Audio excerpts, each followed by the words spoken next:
دعا کی ہے نا جی، دعا میں تو شامل ہونا چاہیے. اب کیسے مقابلہ کریں؟ تو مختلف صحابہ نے مختلف رائے دی. حضرت سلمان فارسی رضی اللہ تعالیٰ عنہ عرض کرنے لگے یا رسول اللہ، ہمارے علاقے میں خندق کھودی جاتی، بڑی خندق جس کو تیز دوڑنے والا گھوڑا کراس نہ کر سکے وہ خندق کھودتے ہیں. اب دھوپ میں اور سردی میں خندق کھودنا کوئی معمولی کام ہے؟ چھوٹی سی بات ہے، مجھ سے کوئی ناراض نہ ہو جائے. میں کہا کرتا ہوں کہ ہم بجائے دوسروں سے کام کرانے کے اگر خود کام کرنا شروع کر دینا کبھی، تو کہیں تو ہمیں دیکھ کر ہی کام لگ جائے. صحابہ کہتے ہیں جب ہم خندق کھود رہے تھے تو جو چٹان ہم سے نہیں ٹوٹتی تھی وہ بھی ہمیں مدینے والے محبوب توڑ کے دیتے تھے. اور پھر اتنے سخت حالات ہیں کہ چاروں جانب سے مدینہ شریف کا محاصرہ کیا ہوا ہے لوگوں نے، اور قحط ہے، اور حالات ایسے ہیں کہ سخت سردی ہے، ہر آدمی پریشان ہے، مدینہ شریف کا زمینی راستہ کٹ گیا ہے دوسرے علاقوں سے. لیکن قربان جائیں، فرماتے حضور کے حوصلے کا یہ حال تھا، امید دلانے کی یہ کیفیت تھی کہ وہ چٹان ہم سے ٹوٹتی نہیں تھی، محبوب چٹان توڑ رہے ہیں. فتح تو ابھی بظاہر مکہ بھی نہیں ہوا، لیکن محبوب ایک ضرب لگاتے تو ایک ملک فتح ہونے کی خوشخبری سنا دے. یہ جو ہر وقت مایوسی کی خبریں ہیں نا، کچھ بھی نہیں ہو سکتا، حالات بڑے خراب ہیں، پتہ نہیں کیا ہونا ہے. اور بھائی کوئی خیر کی بات بھی کیا کر، کبھی کوئی اچھی خبر بھی ایک دوسرے سے شیئر کیا کر. ایک چٹان پر حضور نے ایک ضرب چٹان پہ لگائی تو فرمایا لو بھی روم فتح ہو گیا. دوسری ضرب لگائی تو فرمایا لو بھی اللہ نے ایران کی کنیاں بھی ہمیں دے دی. تیسری ضرب لگائی تو فرمایا یمن بھی ہمارا. یہ بخاری شریف میں آپ کو ساری تفصیلات ملیں گی. کتنی دیر کافروں نے محاصرہ کیا، کافر آ کے بیٹھ گئے مدینہ کے پاس. کتنے دن محاصرہ کیا؟ 2 گھنٹے کسی کو ایک جگہ قید کر کے رکھا جائے تو بندے کے لیے مشکل ہو جاتا ہے. کتنی دیر محاصرہ رہا؟ 1 مہینہ. مہینہ پورا کفار کھڑے رہے. نبی کریم صلی اللہ تعالی علیہ وآلہ وسلم نے اس قحط میں، اس سردی میں صحابہ کا حوصلہ بڑھائے رکھا. ان ساری پریشانیوں میں جب نبی پاک ڈٹ کے کھڑے رہے تو اللہ نے فرمایا میرے محبوب کے غلاموں، اور چھوٹی چھوٹی بات پہ گھبرا جانے والے مومنوں، ادھر دیکھو نا میرے محبوب کی طرف. لقد کان لکم فی رسول اللہ اسوۃ حسنہ، تمہارے لیے بہترین نمونہ ہے نبی پاک کی زندگی میں. عزم، حوصلہ، ہمت، جفا کشی، فعال زندگی، متحرک وقت، کام کرنا، جدوجہد کرنا. ہماری سوسائٹی میں سب سے زیادہ اصلاح کی ان لوگوں کو ضرورت ہے جو فارغ رہتے ہیں، کوئی کام نہیں کرتے. ہر تیسرے جوان سے پوچھے آپ کیا کرتے ہیں، کہتے میں نے کاغذ جمع کرائے باہر جانا. او بھائی جب جاؤ گے تب دیکھی جائے گی، یہاں تو کوئی کام کرو. ایک پیشہ برا ہے صرف، وہ اختیار نہ کرنا. ایک پیشہ برا ہے، وہ ہے کسی کے سامنے ہاتھ پھیلانا. باقی جس نے چوک میں ریڑھی لگائی ہے اور پھل بیچ کے وقت گزارتا ہے، بڑا عزت دار آدمی. جو کسی کے دروازے پہ فیکٹری کے مین گیٹ پہ کھڑے ہو کے واچ مین کی ڈیوٹی کرتا ہے، وہ عزت دار آدمی ہے، اس لیے کہ محنت کرتا ہے، اپنے ہاتھوں کی روزی کما کے کھاتا ہے. نبی کریم علیہ السلام کے سامنے سے ایک نوجوان گزرا تو لوگوں نے کہا یہ دیکھو کتنی دوڑ سے جا رہا ہے، کاش اتنی دوڑ یہ اللہ کے راستے میں لگاتا. تو کریم فرمانے لگے اگر یہ اس لیے دوڑ رہا ہے کہ مجھے کسی کے سامنے ہاتھ نہ پھیلانا پڑے، اور اس لیے دوڑ رہا ہے کہ مجھے اپنے ماں باپ کو، بہن بھائیوں اور بیوی بچوں کو لے کے چلنا ہے، فرمایا اگر اس نیت سے دوڑ دھوپ کر رہا ہے تو یہ اللہ کے راستے میں ہی کر رہا ہے، یہ اللہ ہی کا راستہ. یہ اللہ دین کب آپ کو کہتا ہے سارا کچھ چھوڑ چھاڑ کے مسجد آ جائیں؟ دین تو کہتا ہے تجارت ذرا دیانتداری سے کرو، رزق حلال اور طیب کماؤ، جو ذمہ داری ہے اس کو صحیح طور پر ادا کرو. استقامت سب سے بڑی ضرورت ہے. وہ ایک دوست مجھے کہنے لگے میں بڑی کام کیتے نے جیڑا کرنا پیچھے رہ جانا. میں نے کہا ہوں تو کوئی کام نہیں کرنا، ایک ہی کرنا ہے اور صحیح کر کے کرنا ہے. ایک ہی کرو. پتھر پہ پانی پڑے متصل تو بے شبہ گھس جائے پتھر کی سل. آپ نے اپنے واش روم کے اندر کبھی آپ کو لگے نا کہ کوئی ٹوٹی کوئی نال لیک ہو گئی ہے اور قطرہ قطرہ پانی گر رہا ہے تو کچھ دنوں کے بعد دیکھیے گا نیچے سوراخ ہو جاتا ہے. حالانکہ پانی سوراخ لیکن مستقل گرے تو پانی بھی سوراخ کر دیتا ہے. تو بھائی آپ مستقل مزاجی اختیار کریں, جدوجہد کریں. اور دوسری بہت بڑی ضرورت ہماری سوسائٹی کو, ہمارے معاشرے کو ہے خودداری کی, عزت نفس کی. دوسروں کے پاس لاکھوں مال ہے یا کروڑوں مال ہے وہ اس کا ہے. ہمیں جو ہمارے رب نے دیا ہے وہ بڑا شان سے دیا ہے, وہ بڑی عزت سے دیا ہے.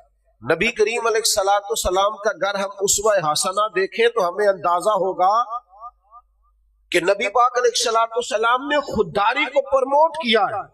یہ جو گداگری ہے, یہ جو دوسروں کے مال پر توجہ دینا ہے, یہ دوسروں کے پیسوں پر جینا, یہ کسی اور کا خیال کرنا, کسی مالدار کی گاڑی کے پیچھے بھاگنا, اسلام اسے سخت ناپسند کرتا ہے. حضور فرماتے ہیں جس شخص نے بغیر ضرورت کے کسی کے سامنے سوال کیا وہ قیامت میں اس طرح آئے گا کہ اس کے چہرے پر گوشت نہیں ہوگا. یہ ہاتھ پھیلا رہا ہے, یہ مانگ رہا ہے. کتنا لمبی لسٹ بن گئی ہے مفت خوروں کی, کتنی بڑی تعداد ہے جو کوئی کام نہیں کرتے. وہ خدا کے بندو, حضور علیہ الصلوۃ والسلام نے فرمایا سب سے بہترین روزی وہ ہے جو تم اپنے دو ہاتھوں کی محنت سے کما کے کھاتے ہو. سب سے پسندیدہ روزی. ہمیں ضرورت ہے اس بات کی. ہمارے ساتھ ایک دوست پڑھا کرتا تھا, تو یہ 3 مہینے کی چھٹیاں نہیں ہوتی اسکولوں میں,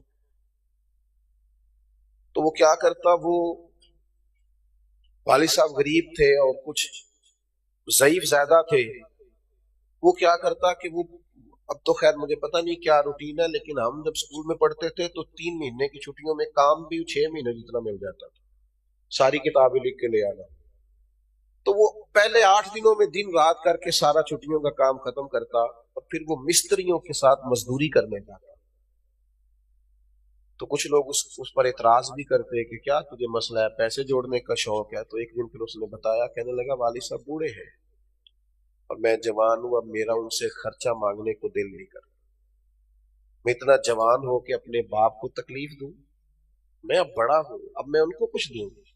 یہ خودداری, یہ کیفیت ملت کے جوانوں میں پیدا ہونا بڑا ہی ضروری ہے.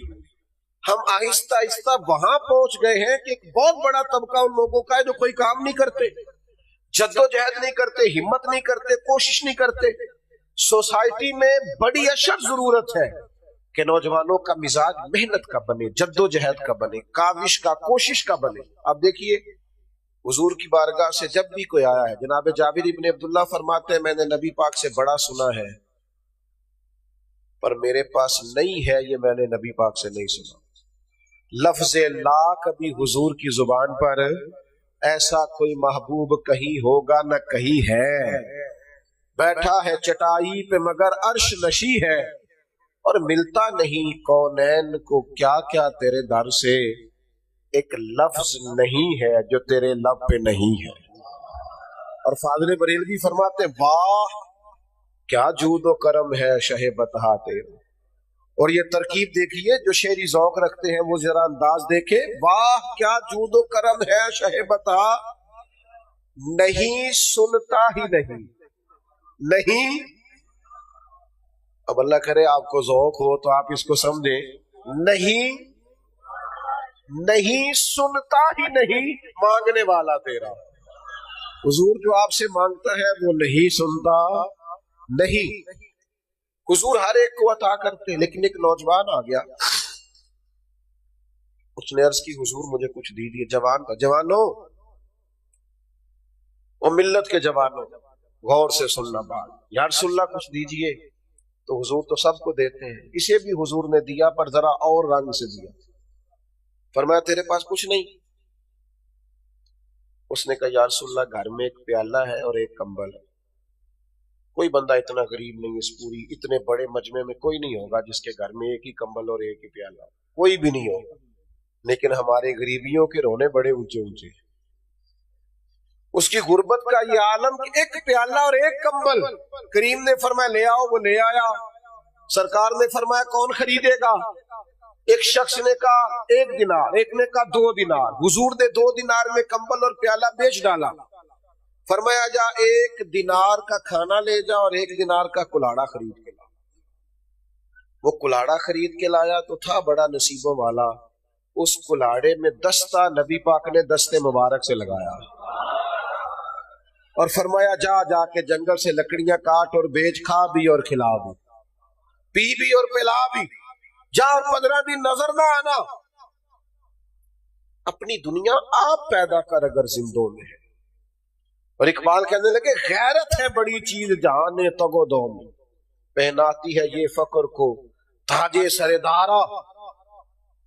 محنت کریں، جدوجہد کریں. صحابہ فرماتے 15 دنوں کے بعد آیا تو محبوب نے فرمایا اب کیا حال ہے؟ اس کی حضور پہلے 1 پیالہ تھا، اب سارے گھر کے برتن بن گئے. پہلے 1 کمبل تھا، اب سارے گھر کی کمبل بن گئے، بستر بن گئے. آپ محنت کریں، کوشش کریں، سہارا بنے. اور صرف اپنے بچوں کے لیے نہیں، صرف اپنے گھر کے لیے نہیں، آپ قبیلے کے لیے سوچیں، ملت کے لیے سوچیں، شہروں کے لیے سوچیں، ملک کے لیے سوچیں. بڑا ذوق پیدا کریں، محنت ہونی چاہیے. یہ جو لوگوں سے سوال ہے نا، لوگ تو بھائی دیتے کچھ بھی نہیں اور باتیں بیسیوں سناتے. وہ تو مطلب اگر ناراض نہ ہو جائے مجھ سے امیر لوگ، تو امیر آدمی کو تو ویسے ہی پریشانی رہتی ہے کہ شاید سارے میرے پیسوں سے پیار کریں. وہ تو مفت کی ٹینشن میں ہوتا ہے بیچارہ. کوئی سلام بھی لے تو اسے پریشانی ہو جاتی ہے، پتہ نہیں انہوں پیسے چاہیے دینے. تو وہ تو بیچارے ٹینشن میں، اللہ ماشاءاللہ سب کی بات نہیں کرتا معذرت کے ساتھ، لیکن ان کو تو ہر وقت پریشانی رہتی ہے کہ فلانے کوئی پتہ نہیں میرے پیسوں کو چھوڑ دے. یار خدا کا شکر ادا کر، اس نے دینے والا بنایا ہے. امام شافعی رحمت اللہ علیہ سے ایک امیر آدمی نے کہا مجھے کوئی مستحق بندہ نہیں ملتا، میرا دل کرتا ہے دوں، مستحق کوئی نہیں ملتا. تو امام صاحب مسکرا پڑے. اس نے کہا حضور آپ مسکرائے کیوں؟ فرمانے لگے یہ بتا جو اللہ نے تجھے دیا تو اس کا مستحق تھا؟ تو رکھتا تھا حق؟ جب خدا نے دیا ہے تو تو پھر دیکھتا پھرتا ہے مستحق پہلے ملے. تو بھائی محنت، جدوجہد. وہ ایک شاعر کہیں بیٹھا تھا نا، اب پھر ایک معذرت کر لیتے ہیں شاعروں سے بھی معذرت کے ساتھ. بعض شاعروں کی حالت بھی بڑی پتلی ہوتی ہے، دیکھنے والی نہیں ہوتی. وہ بیچارے گرمیوں میں بھی کئی دفعہ چادر لیے پھرتے. تو وہ کسی کونے میں بیٹھا تھا تو ایک آدمی گزرا تو 5 روپے پھینک گیا. اس نے کہا یہ کیا؟ کہنے لگا آپ کو ضرورت ہوگی. تو اس نے کہا اٹھا اپنے پیسے، ضرورت ہوگی تو رب رسول سے مانگوں گا. شعر بڑا کمال کہا. اس نے کہا یہ آرزوئے طلب اور میں آپ سے کروں، یہ آرزوئے طلب اور میں آپ سے کروں، یہ بھیک اس کو دیجئے جس کا خدا نہ ہو. ابھی مانگوں گا، میرا رب تو بغیر حساب کتاب دیتا ہے. وَيَرْزُقْهُ مِنْ حَيْثُ لَا يَحْتَسِبُ، اور وہاں سے دیتا ہے جہاں سے بندے نے کبھی سوچا بھی نہیں ہوتا. تو خودداری، عزت نفس، وقار. آپ بڑے ہو گئے، باشعور ہو گئے.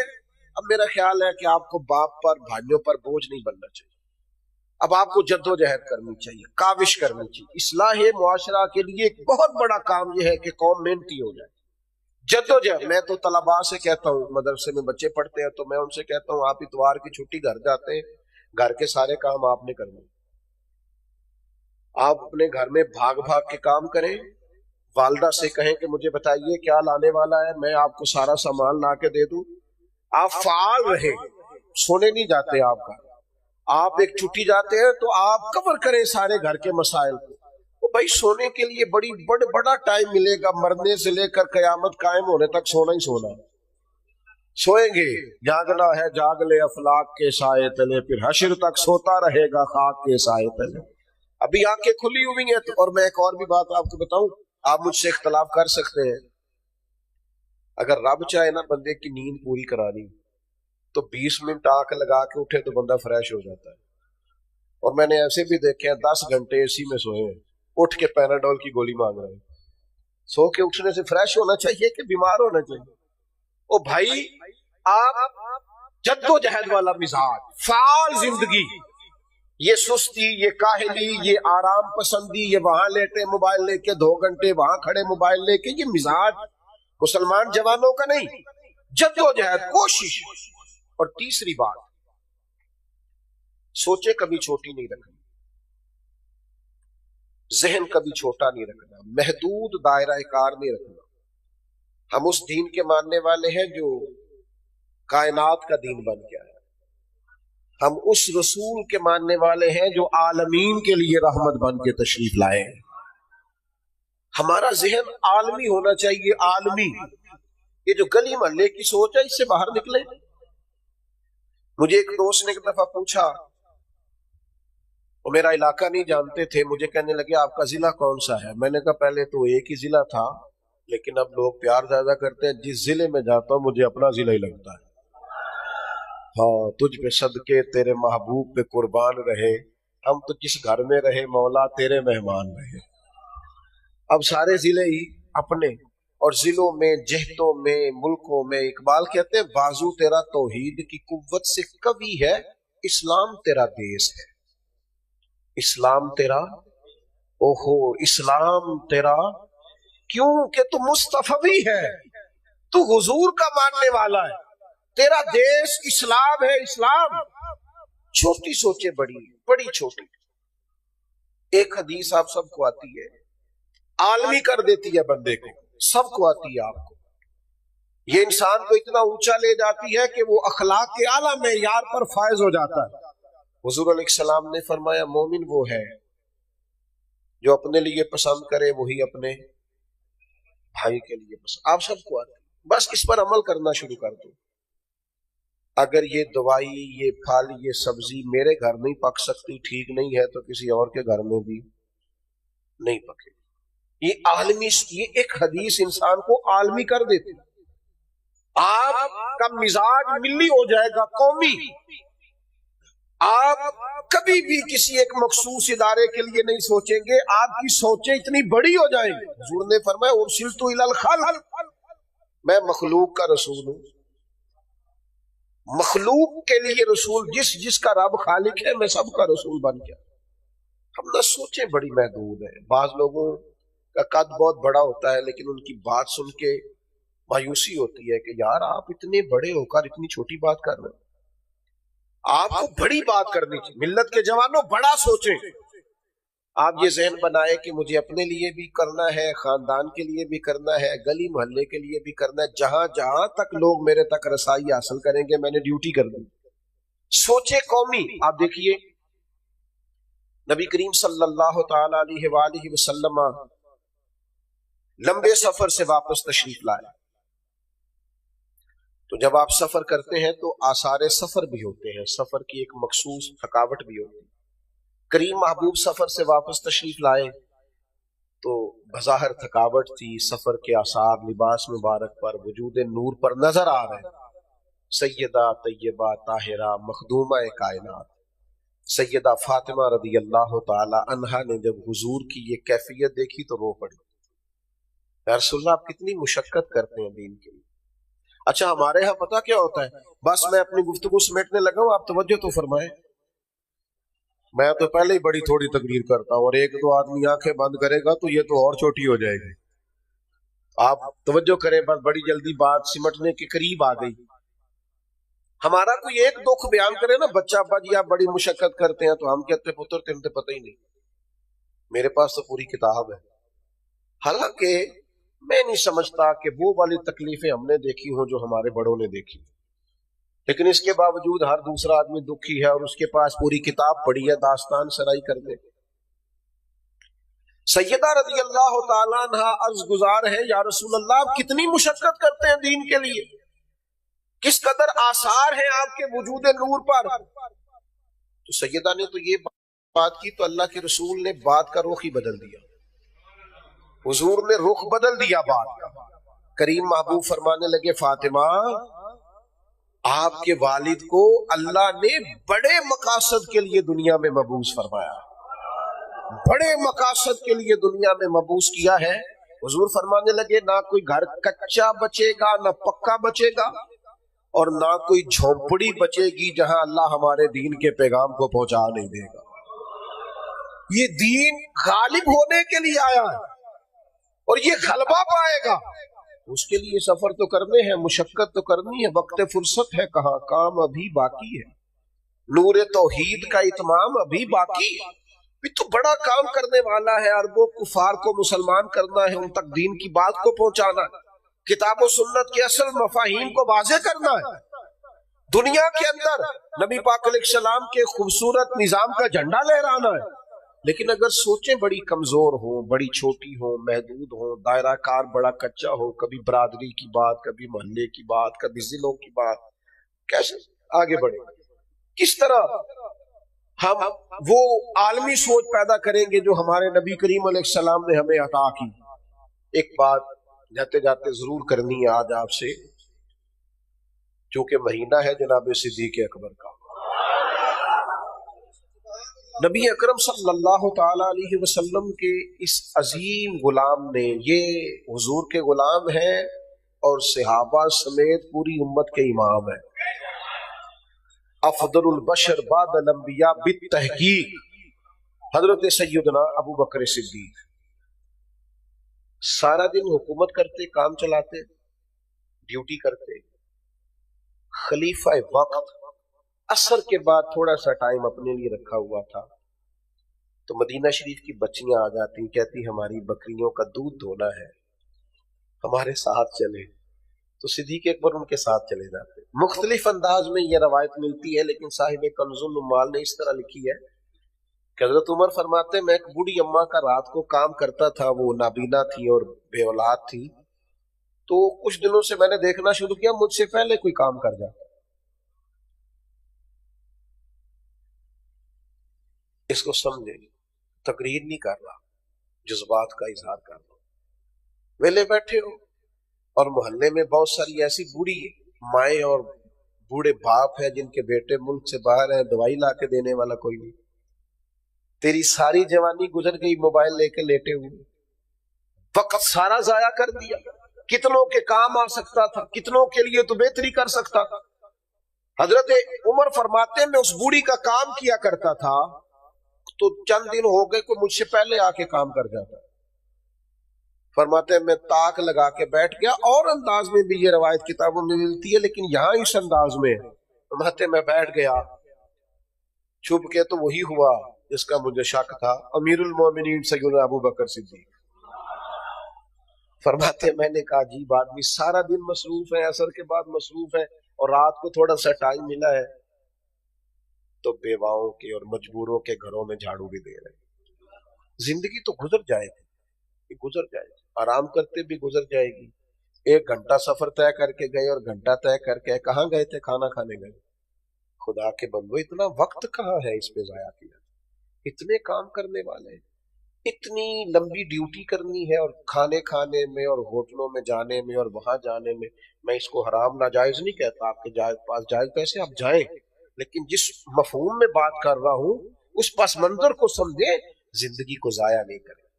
آپ سیکھیں حضور کے غلاموں سے، تھوڑے وقتوں میں کتنا کتنا بڑا کام کر دیں۔ آج لوگوں سے پوری بخاری پڑھی نہیں جاتی، جس نے لکھی ہے اس کا کمال دیکھو کیسا ہے۔ آج فتاوی رضویہ پورا لوگ پڑھتے نہیں، جنہوں نے لکھا ہے اکیلے ہو کے ان کا کمال دیکھو کیسا ہے۔ ہم لوگ محنت نہیں کرتے، جد و جہد نہیں کرتے، سوچیں بڑی محدود کر لی۔ 3 باتیں میں نے آپ کے سامنے رکھی۔ ایک تو زندگی استقامت سے گزارے، صبح شام، صبح اور شام اور دوپہر، اور یہ باتیں چھوڑ دیں، یہ کمزور باتیں، یہ جوانوں والی گفتگو نہیں، مضبوط ہو جائے۔ اور دوسری گزارش آپ کی خدمت میں یہ کی ہے کہ ہم نے خوددار ہو کے جینا ہے۔ نبی پاک نے صحابہ سے بیعت لی تھی کہ میرے ہاتھ پر بیعت کرو، کسی دنیا دار کے سامنے ہاتھ نہیں پھیلاؤ، خوددار بس کر دے، آپ کے پاس جو ہے وہ اللہ کی عطا ہے، اس پر اکتفا کریں، آپ بہت اپنے آپ کو عزت دار محسوس کریں۔ اور تیسری میری آپ سے اپیل ہے، سوچیں چھوٹی نہ بنائیں، محدود۔ ہمارے استاد تھے تو فرماتے ہیں کہ عجیب، ہم نے بزرگوں کے مزاح، ہم تو بڑی جلدی بدگمان ہو جاتے ہیں نا، کہ فلانے نے سلام نہیں لی تو فلانا رکا نہیں تو فلاں۔ استاد صاحب آئے تو کہنے لگے میں سائیکل پہ آج آ رہا تھا تو فلاں صاحب گزر رہے تھے تو میں نے سائیکل کھڑا کیا ہے، ان سے سلام لیا پر وہ رکے ہی نہیں۔ انہوں نے یہ نہیں کہا کہ پتہ نہیں تکبر ہے، پتہ نہیں لوگوں کو خیال ہی نہ میں رکا بھی ہوں اور وہ چلا، یہ نہیں کہا۔ فرمانے لگے خدا خیر کرے، کوئی پریشانی نہ ہو۔ یہ قومی سوچیں، یہ بڑے لوگوں کی سوچیں کہ وہ میں رکا بھی ہوں پھر بھی بندہ پریشانی میں، اللہ خیر کرے حالات ٹھیک ہو. آپ کی سوچ بڑی ہونی چاہیے، سوچ کبھی چھوٹی، بڑی سوچ پیدا کرے. اللہ تعالی ہمارے بھائیوں کی محنت کو قبول فرمائے اور ہماری اس حاضری کو قبولیت کا شرف عطا فرمائے. ایک دفعہ دروشی پڑھ لیں. صلاۃ والسلام علیکم یا رسول اللہ وعلیکم السلام.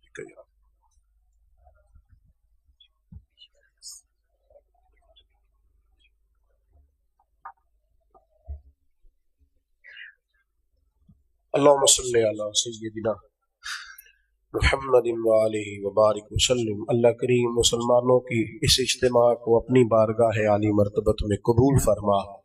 اس کے توسل سے ہمارے گناہوں کو معاف فرما، ہماری غلطیوں سے درگزر فرما، ہمارے علم کو نافع اور اعمال کو صالح فرما. اخلاص کی نعمت، درگزر کی دولت، خودداری، جد و جہد، عزت نفس اور وقار نصیب فرما. ہر بے چینی، ہر بے قراری، ہر الجھاؤ سے ہم سب کو محفوظ فرما. اللہ کریم وسوسوں کے غلبے سے، نفس کی شرارتوں سے، ناجائز خواہشات کے فتنے سے محفوظ فرما. امت کے حق میں رحمت والے فیصلے فرما. شام کے مسلمانوں پہ فضل فرما. اللہ فلسطین کے مسلمانوں پہ فضل فرما. پاکستان کو حضور کی سنت اور شریعت کا گہوارہ بنا دے. مالک کریم جن دوستوں نے یہ بزم سجائی انہیں بہترین جزا عطا فرما. قرب و جوار سے یا دور دراز سے جتنے احباب تشریف لائے سب کو بہترین صلہ عطا فرما. اللہ کریم دنیا ہو یا آخرت ہو ہماری پردہ پوشی فرما، ہماری پردہ پوشی فرما، ہماری پردہ پوشی فرما. اللہم انا نسألک العفو والعافیۃ فی الدین والدنیا والآخرہ.